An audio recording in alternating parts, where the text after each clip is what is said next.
this. Is it gonna fall for you? Yeah, okay. So it's a slip lead. It goes as high as possible. The higher you have the slip lead up, the less power you give the dog and the more control you have yourself. So what I'm gonna do with her, and it's gonna go pretty fast, is, oh, good job, good job, good job. So she's already learned touch, so I'm gonna have her sit, and then I apply the tension, and she comes back. So later in the walk, she's gonna learn that whenever she hits the end of the leash and feels tension, she has to come back. If she sits, she gets more, right? So same thing. I'm gonna keep switching it up. So I'm gonna make it look like I'm going that way, and then I'm gonna go this way, apply, and pull. Good, yes, yes, yes.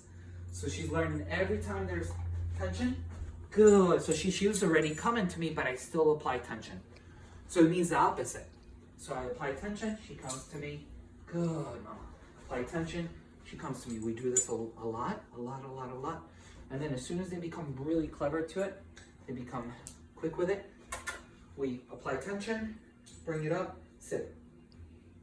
So tension now means you gotta come back here and sit, right? So again, tension, I bring in my hand like that, sit, good.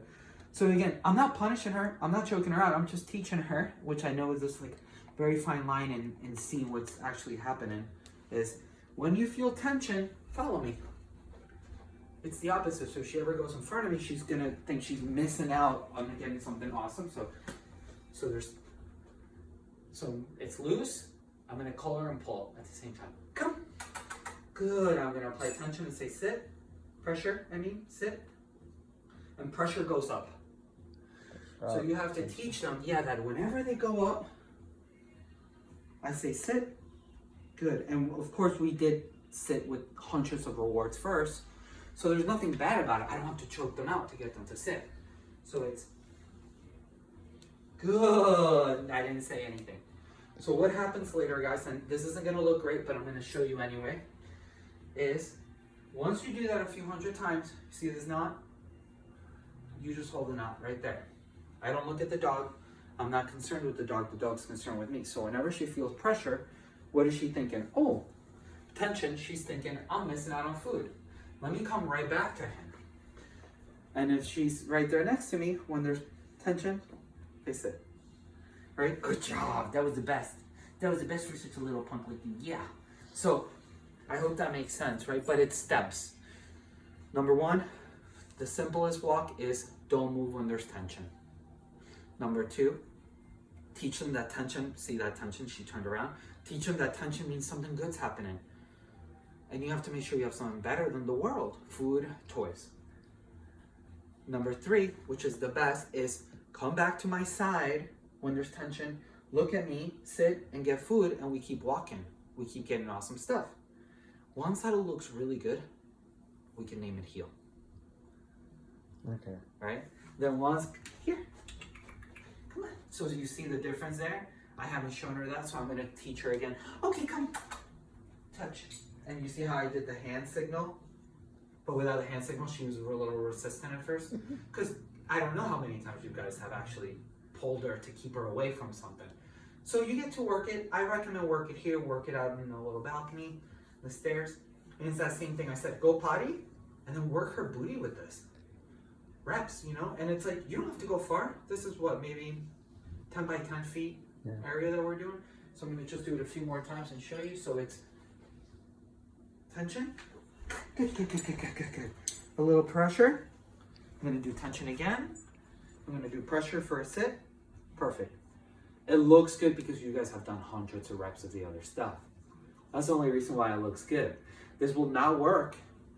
People think that it works because of pressure. It's, you know, people think that, oh, the dog's doing it because it wants to avoid getting choked. No, the dog's feeling that as guidance, and she's loving doing this. That's what we want. We want her to love it. So then later, same thing happens where the dog wants to be next to us, right? Good. And when I have a lot of room, when people have a big backyard, or a lot of, like, if the dog park that you guys go to has no dogs in it, drop the leash and do this work. And then you slowly get rid of pressure and tension, and you move right on to automatic behaviors. But the most important thing, the least, that anybody should learn is when there's pressure on the leash, do not move forward, right? And it's a lot of work with a puppy. It's a lot of work because everything is distracting. We don't want to forget that like every single thing in the world is a distraction to them, right? Same thing with if I pull down. So this is another way that I teach down is we taught her today how to do a down when my hand goes down. She doesn't know the word down. But I'm also going to teach her it's okay if I apply pressure. I'm not trying to be alpha, I'm not trying to be dominant, none of that crap. I'm just showing her that sometimes mom and dad will apply pressure down when they're talking to someone. It doesn't mean it's the end of the world, it just means go down. Now I'm applying pressure and I'm letting go of the pressure and giving the treat at the same time. It works the same way, right? So it can look a little weird when you're doing it to a puppy that you haven't used rewards with. Yeah. But they learn to love all that stuff. And you do all those reps. Pressure, tension, pressure. And pressure, what I mean by pressure is the tension is the leash, the pressure is around the neck. Later on, we just move to the prong collar. And then the prong collar becomes, it's never a correction or a punishment unless you want it to be once in a while when you say no and you pop it, right? But in no way, when I put tension, am I mad at her? Pressure, she sits, it looks beautiful. And again, I'll just repeat it one more time. Well, I haven't said this yet. It doesn't matter how far we go. It never matters how far we go. What matters is the quality of the training. So the walk can be outside in 20 feet. You have an awesome parking lot. I would go in between all the cars. Keep switching it up, make U-turns, 8-figure turns around the cars. She will be obsessed with you. And then the next thing is, once you got that and she can go all around you and come back to that spot, you'll pick one spot, then you can grab it and you teach her. Tension means follow, pressure means sit. And as she gets older, you make the knot. You move the knot and you're just moving with the dog. This might not look great, but you'll see, you're just gonna grab and I don't even have to look. I don't have to look at the dog anymore. I just keep it short. I ask them to sit. Good job. And good job, yeah. Good job. And then later on, yeah, what's this? Oh, you want food?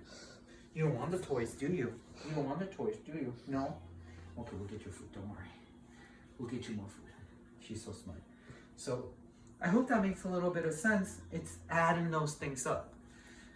A lot of the times we say, whoa, my dog can sit, my dog can do it down, let me take it out, walk in.